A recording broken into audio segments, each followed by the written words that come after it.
भूल अनजाने में होती है, परंतु दूसरी बार वही भूल करना मूर्खता होती है, और बार बार वही भूल करना अपराध।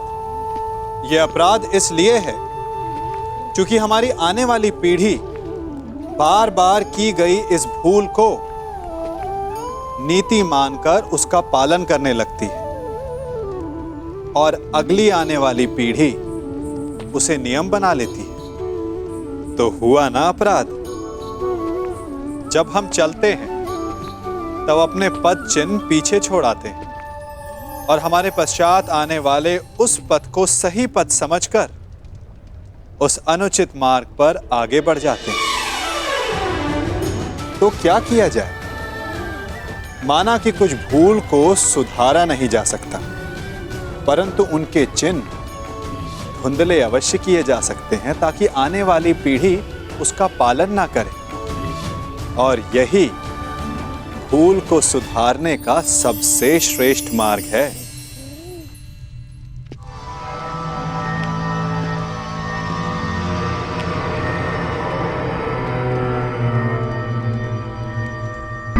ये क्या मामा श्री? तुला व्यापारियों के हाथ में शोभा देती है, राजनीतिज्ञों के नहीं। राजनीति दुनिया का सबसे कठिन व्यापार है मेरे प्यारे सम्राट। जहां शत्रु का लाभ और अपनी हानि ठीक से तोली नहीं गई तो पराजय का मुख देखना पड़ता है दुर्योधन। जैसे जैसे ये तुला, जिसकी एक ओर 100 कौरव और दूसरी ओर 5 पांडव, परंतु अभी तक इस तुला का संतुलन बना हुआ है दुर्योधन।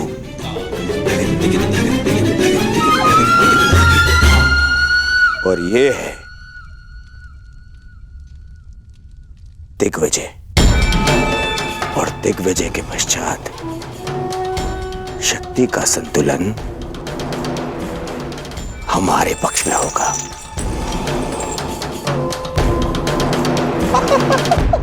तुम नहीं समझोगे मेरे प्यारे सम्राट।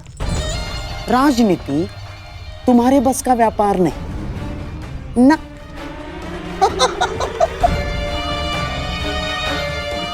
अर्थात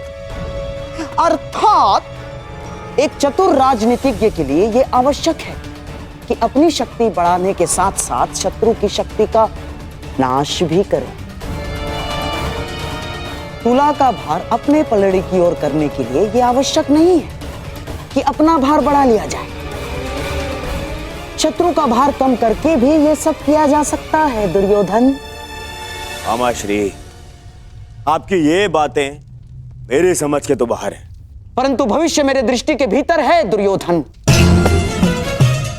तुम और मैं, हम दोनों कर्ण के साथ दिग्विजय पर चलेंगे। क्यों मामाश्री? आपको कर्ण की शक्ति पर विश्वास नहीं है? कुछ विजय शक्ति से नहीं, नीति से की जाती है।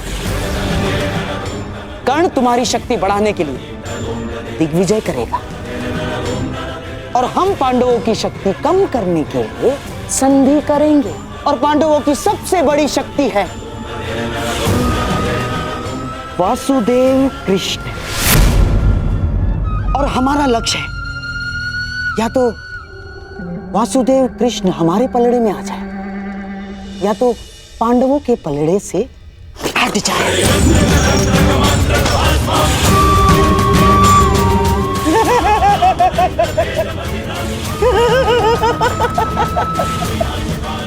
बस इतना कर लो मेरे प्यारे सम्राट, तो सदैव के लिए भारतवर्ष तुम्हारा।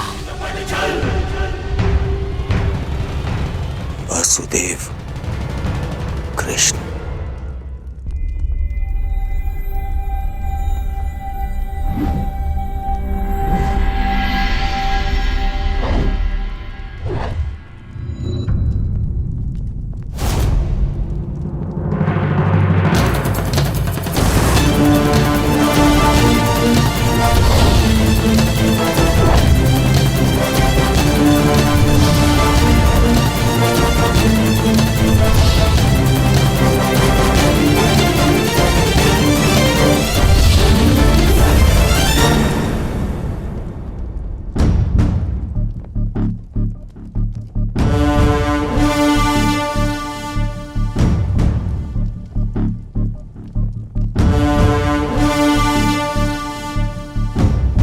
फिर से मेरे समीप आने से चूक गए कान्हा। चूंकि आपकी दृष्टि है ही इतनी तीक्ष्ण दाऊ।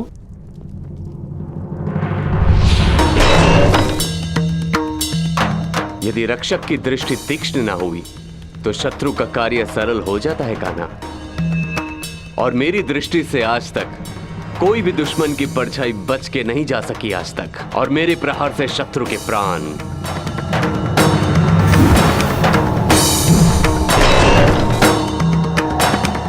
और यदि कोई ऐसा वीर आया जिसे आक्रमण करने से ना रोक सके तो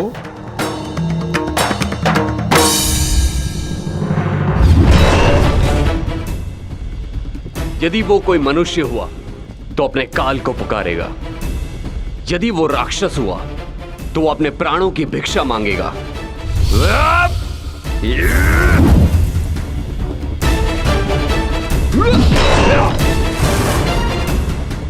और यदि वो देवता हुआ तो वो पछताएगा कि उसने अमृत पान क्यों किया। और यदि आक्रमण करने वाला देव दानव मनुष्यों से अधिक शक्तिशाली हुआ तो द्वारिका की रक्षा कैसे होगी दाऊ? तुम्हारे और मेरे रहते हुए भला द्वारका की ओर कौन खड़ा रह सकता है?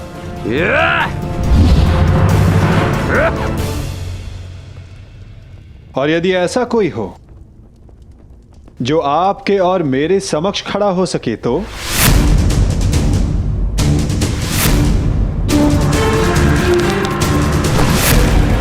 क्योंकि जिसका सामना हमसे होने वाला है दाऊ, वो स्वयं में एक पहेली है।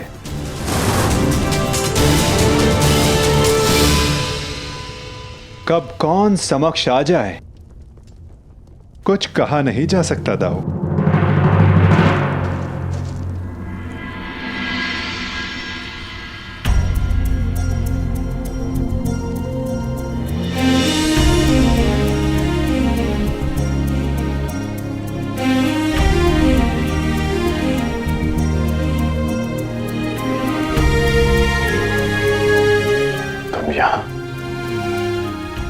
हाँ, सुना है तुम दिग्विजय पर जा रहे हो, इसीलिए तुम्हें शुभकामना देने चली आई। तुम्हारा मुख बता रहा है कि तुम शुभकामना देने नहीं, किसी प्रश्न का उत्तर लेने आई हो। प्रश्न तुम जानते हो कर्ण।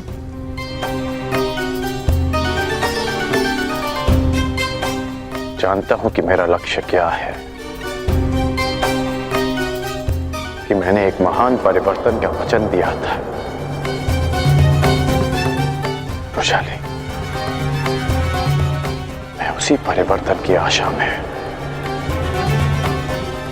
दिग्विजय पर जा रहा हूं। वचन तुमने अपनों की सुरक्षा का भी दिया था कर्ण। हाँ वैशाली, क्या कोई असुरक्षित है?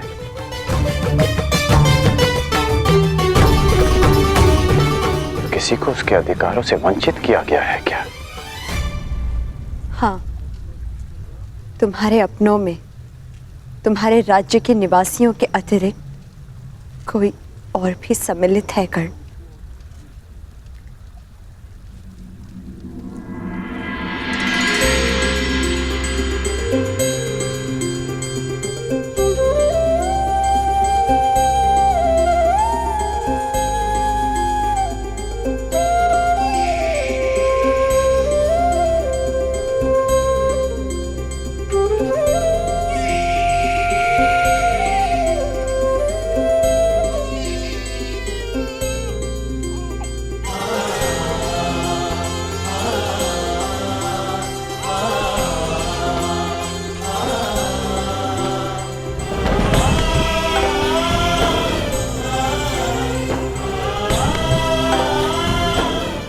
आपका पुत्र अंगराज।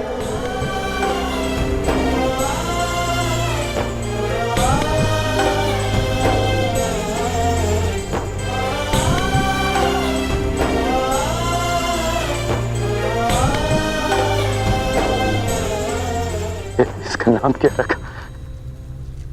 नामकरण अभी किया नहीं, पुत्र के नामकरण का अधिकार उसके पिता को होता है।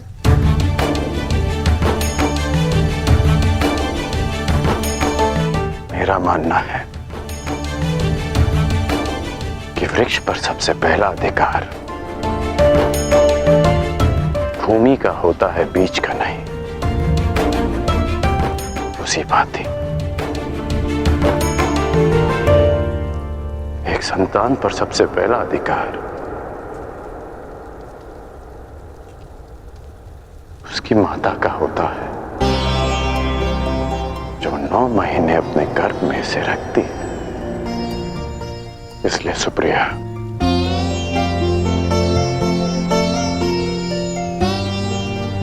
इसका नामकरण तुम करोगी। ऋषिकेतु।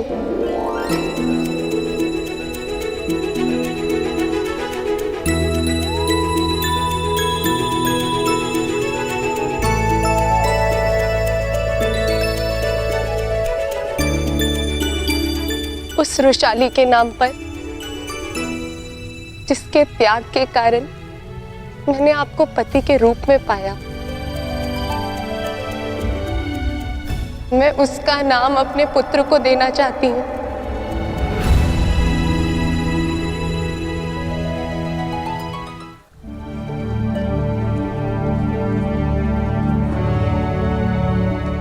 अद्भुत।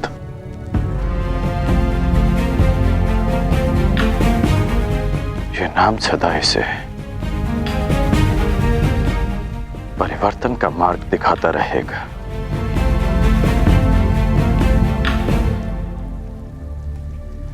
सुप्रिया,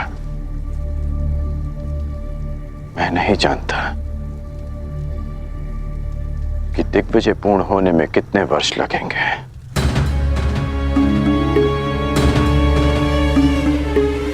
कदाचित हमारा पुत्र बालक से युवा हो जाएगा। तुम इसका ध्यान रखना।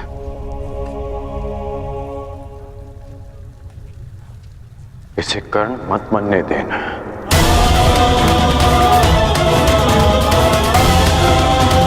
आवश्यकता पड़ने पर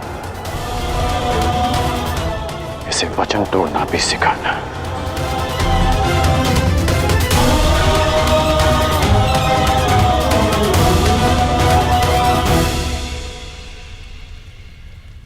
परंतु युवराज के लिए आप दिग्विजय पर क्यों जा रहे हैं? मैं युवराज के लिए नहीं, परिवर्तन के लिए जा रहा हूं। मेरी इच्छा है कि मेरी संतान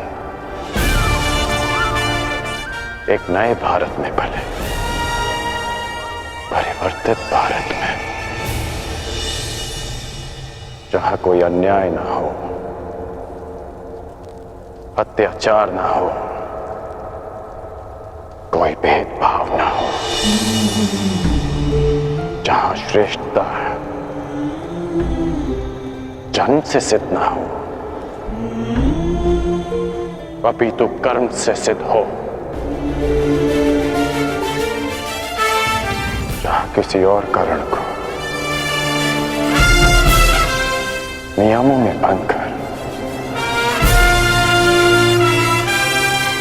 एक स्त्री का चीरहरण ना देखना पड़े।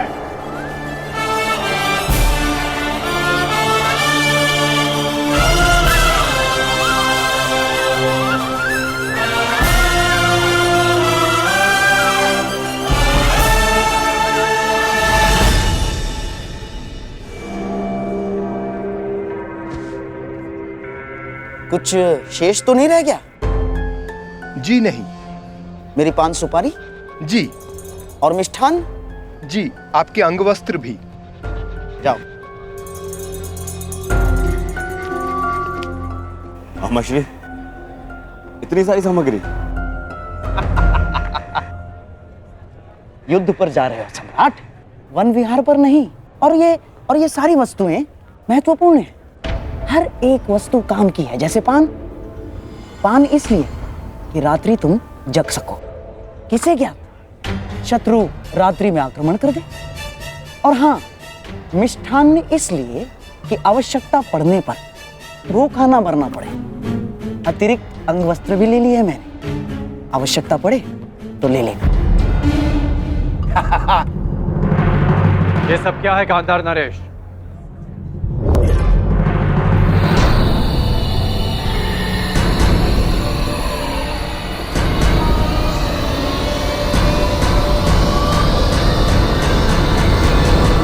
ये कैसा प्रबंध है? ये ऐसा प्रबंध अंगराज कि मैं और मेरा सम्राट दुर्योधन तुम्हारे साथ इस दिग्विजय यात्रा पर चलेंगे।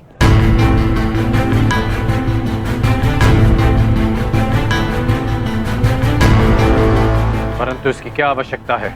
आवश्यकता है अंगराज, आवश्यकता है। तुम उन राजाओं पर विजय तो पालोगे, परंतु उनके समक्ष संधि की शर्तें कौन रखेगा? मैं। और हस्तिनापुर के प्रतिनिधित्व के रूप में मेरे दुर्योधन के समक्ष वो समर्पण करेंगे। मामाश्री,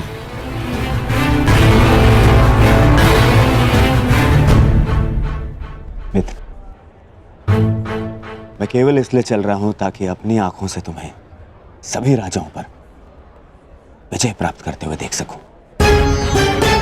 परंतु यदि तुम नहीं चाहते कि मैं साथ चलूं, तो हम नहीं जाएंगे। नहीं युवराज, आपकी इच्छा,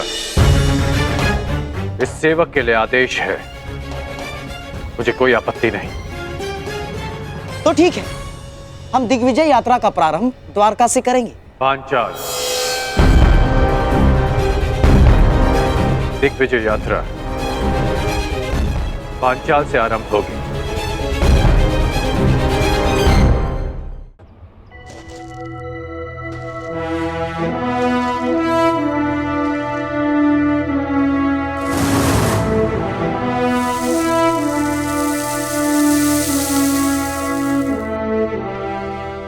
अब भी एक महत्वपूर्ण अस्त्र पाना शेष है पार्थ, पशुपतास्त्र।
इतनी शीघ्रता नहीं। मेरा लक्ष्य तुम्हें हानि पहुंचाना नहीं है, मुझे मार्ग दो। मार्ग में आए हो तो बिना युद्ध किए नहीं जा सकते। जो कुछ उस कुरु सभा में हुआ, उसके पश्चात पांचाल विष उगलने को तैयार होगा। और इससे पहले पांचाली के पिता अपनी पुत्री के अपमान का प्रतिकार करें, हमें उन पर आक्रमण करके उन्हें निशक्त करना होगा।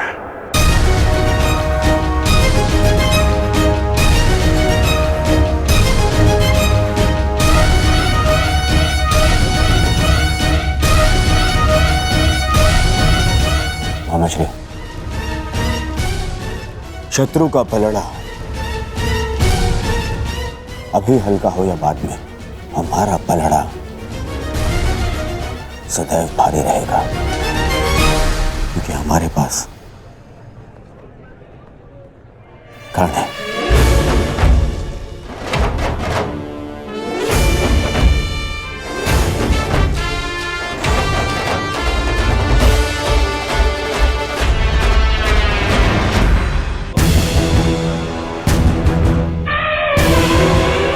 धर्मानुसार आक्रमण से पूर्व हमें पांचाल को चेतावनी देनी होगी। आक्रमण से पूर्व उन्हें समर्पण का अवसर देना आवश्यक है। मामा श्री, कहीं ऐसा ना हो कि हमारी दिग्विजय से पहले अर्जुन दिव्यास्त्र प्राप्त कर ले। इसीलिए तो मैं पहले द्वारका पर आक्रमण करवाना चाहता था दुर्योधन, परंतु चिंतित ना हो, पशुपतास्त्र पाना कोई सरल कार्य नहीं। मार्ग में बहुत सी बाधाएं भी हैं सम्राट। मैं तुम्हें हानि नहीं पहुंचाना चाहता, परंतु मुझे मेरा मार्ग भी बनाना है।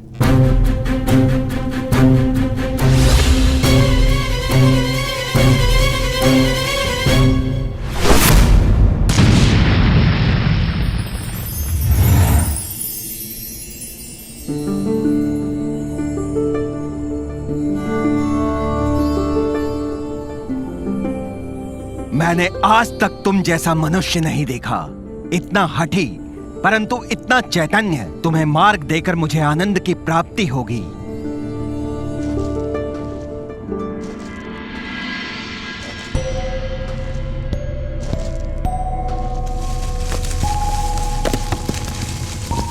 कौन है? कौन है यहाँ?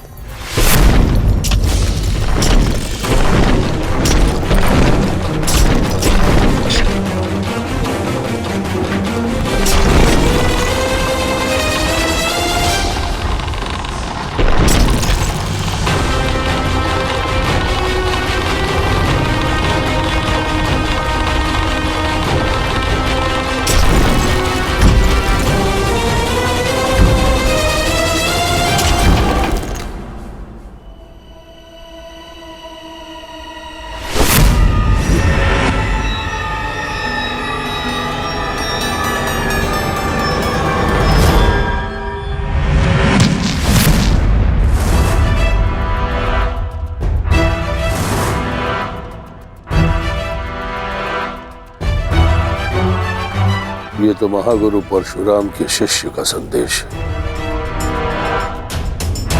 परंतु किसका? द्रोण का, भीष्म का, या फिर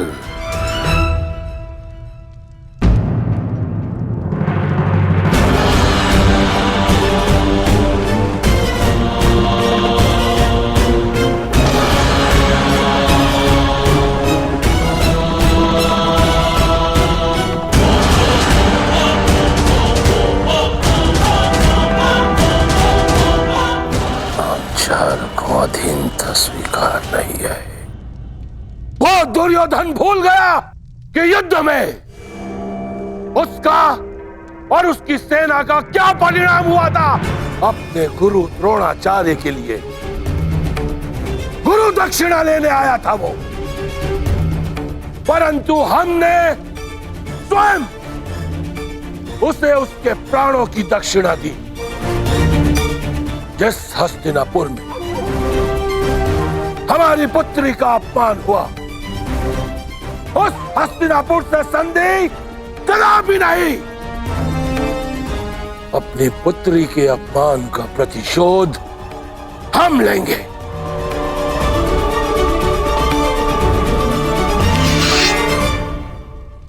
यह पांचाल नरेश द्रुपद हस्तिनापुर के विरुद्ध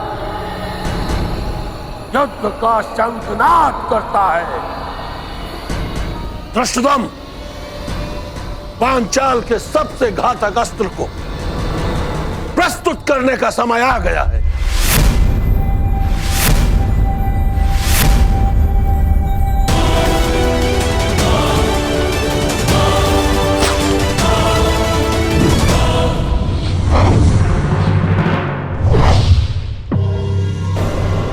मुझे लगता है कि अपने दामाद पांडवों का परिणाम देखकर पांचाल नरेश संधि कर ही लेंगे।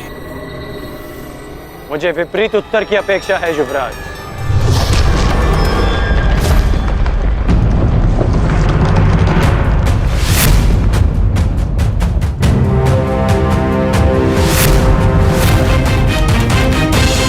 पांचाल नरेश का उत्तर आ गया युवराज।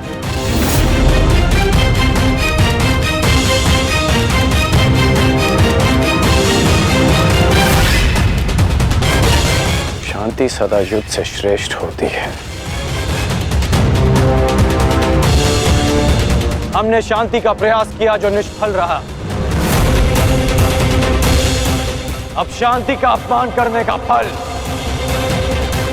पांचाल नरेश को चुकाना होगा।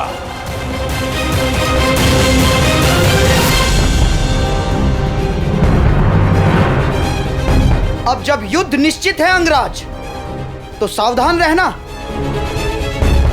कदाचित आपने पांचाल के मायावी योद्धा के विषय में नहीं सुना है। मायावी योद्धा? हाँ अंगराज, मायावी योद्धा, द्रुपद की सबसे बड़ी शक्ति।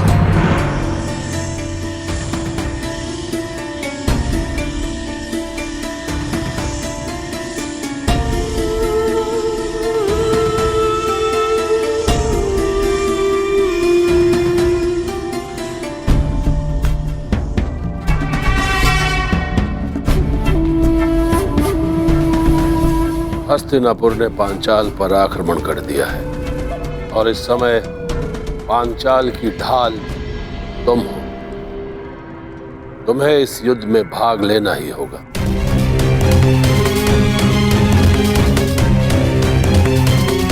गहरे काले वस्त्रों में योद्धा नहीं, अंधकार है वो। जहां जाता है शत्रु के दल में अंधकार फैला देता है वो। तो फिर आज इस अंधकार का भी अंत होगा गांधार नरेश। सामान्य योद्धा नहीं है वो अंगराज। उसकी उपस्थिति मात्र से शत्रु योद्धाओं में पराजय का भय बैठ जाता है। शत्रु के चैतन्य को अंधकार में बदल देता है वो। उसका मुख आज तक किसी ने नहीं देखा अंगराज।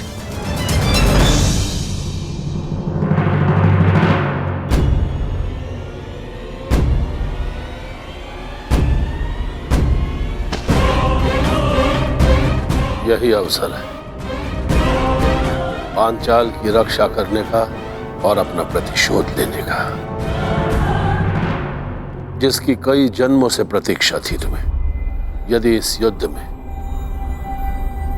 हस्तिनापुर पराजित हुआ तो वो आएगा, वो अवश्य आएगा जिसकी तुम्हें प्रतीक्षा है। उसके सामने आते ही शत्रु के मुख से साहस उतर जाता है और भय का अंधकार छा जाता है अंगराज।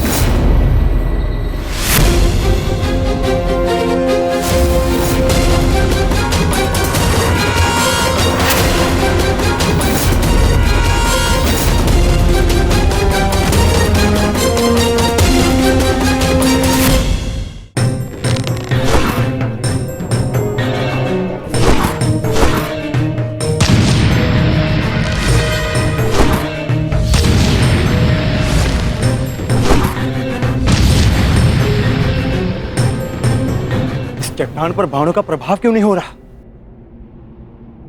अवश्य ये कोई मायाजाल है।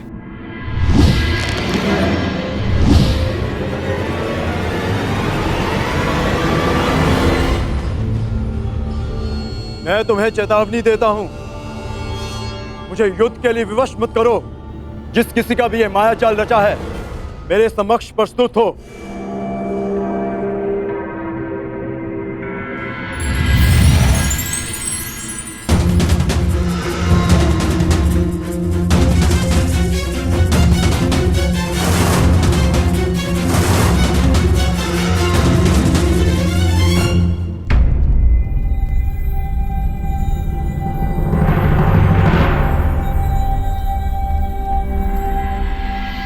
हस्तिनापुर ने पंचाल पर आक्रमण कर ही दिया। यदि हस्तिनापुर की सेना आई है तो वो भी जरूर आएगा, वो जिसकी मुझे वर्षों से प्रतीक्षा है। आप युद्ध कीजिए। हस्तिनापुर को अंधकार के गर्त में पहुंचाने के लिए आपका योद्धा उचित समय पर प्रस्तुत हो जाएगा।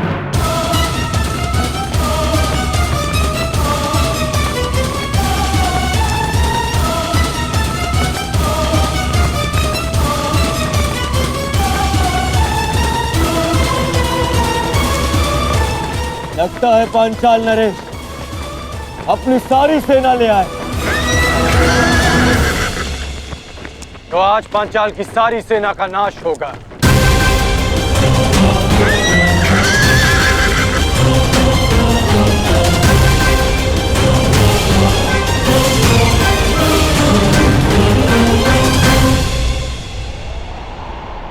द्रुपद कोई विकट व्यू रच रहा है अंगराज। विकट नहीं,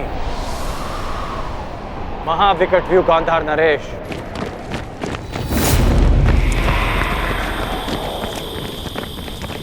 ठीक से देखिए।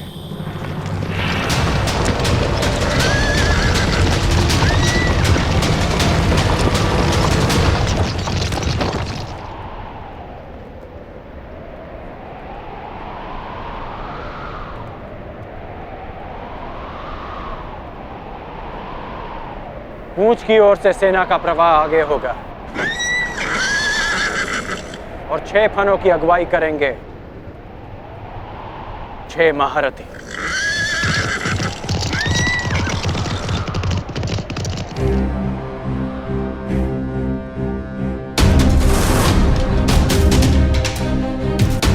ये शेषनाग व्यू रच रहे हैं।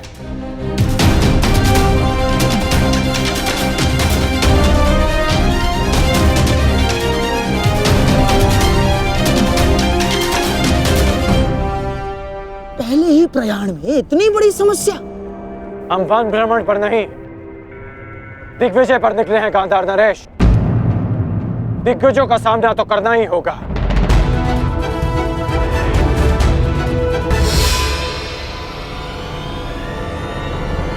व्यू रचना।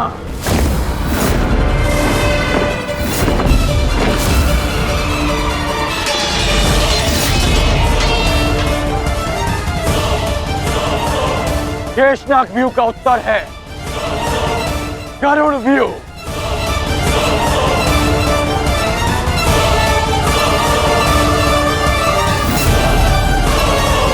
जिस प्रकार नागों का दमन गरुड़ करते हैं,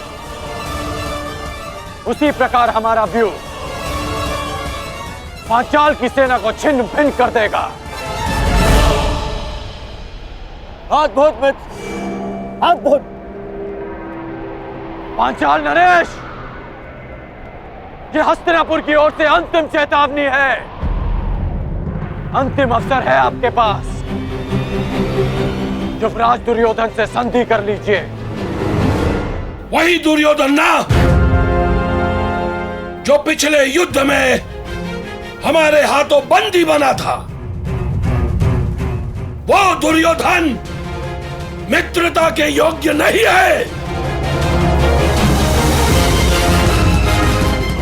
जिन कौरवों के हाथ हमारी पुत्री यज्ञासिनी के आंचल तक पहुंचे हैं, उन हाथों से संधि नहीं, अपितु उन हाथों का नाश होना चाहिए। अब मेरी भी अंतिम चेतावनी सुन लो अंगराज।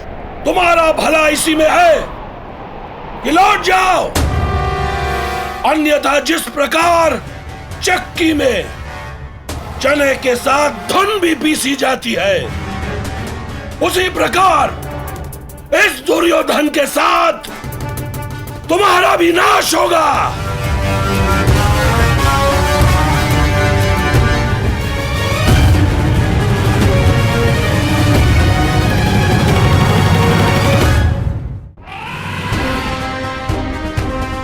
तुम्हारा भला इसी में है कि लौट जाओ।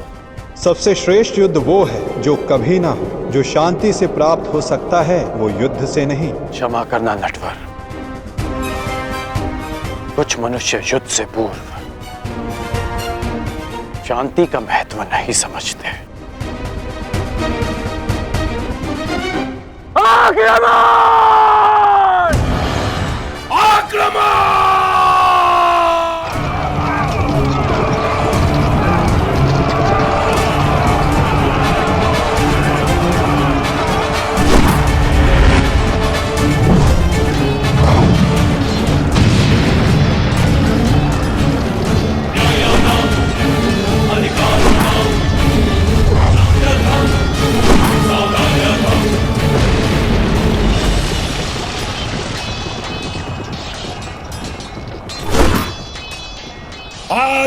और मेरा पुत्र इसी रणभूमि में द्रौपदी के अपमान का प्रतिशोध लेंगे।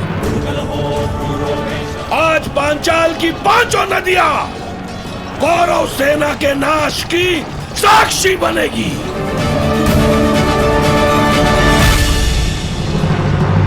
आप कौन है देवी? मालिनी, यक्षिणी हूं मैं। क्या चाहिए आपको?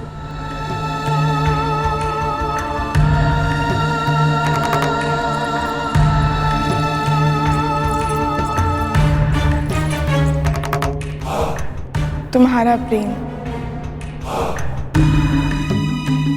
जब से तुम्हें देखा है तुम्हारी ओर मोहित हो गई हूँ अर्जुन। तुम जैसा ही एक वीर पुत्र चाहिए,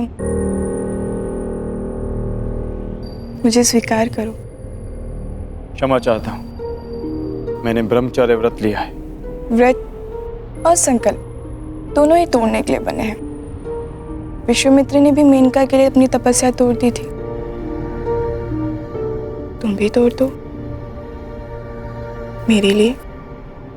नहीं देवी,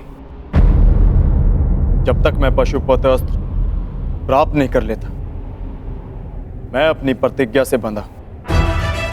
और जब तक तुम मेरी कामना नहीं पूरी कर देते, तब तक तुम इसी गुहा में बंद रहोगे। मुझे प्रहार के लिए विवश मत कीजिए।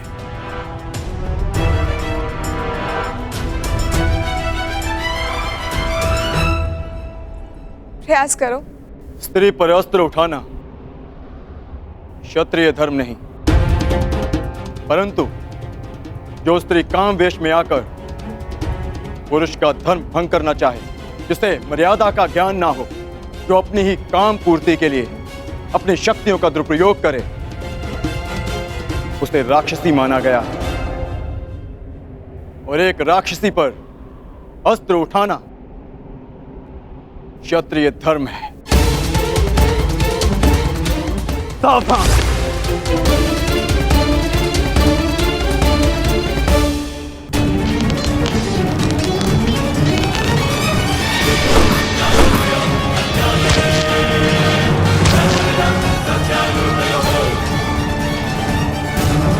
पांचाल नरेश, आप भूल रहे हैं कि मैंने किससे शिक्षा ली है।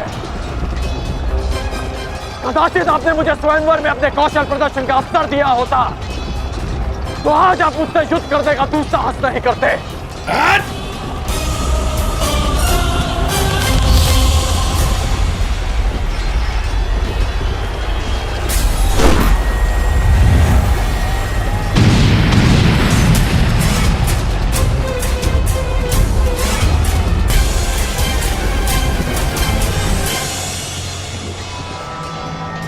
सुनीर में और बाण शेष हैं या समाप्त हो गए पांचाल नरेश?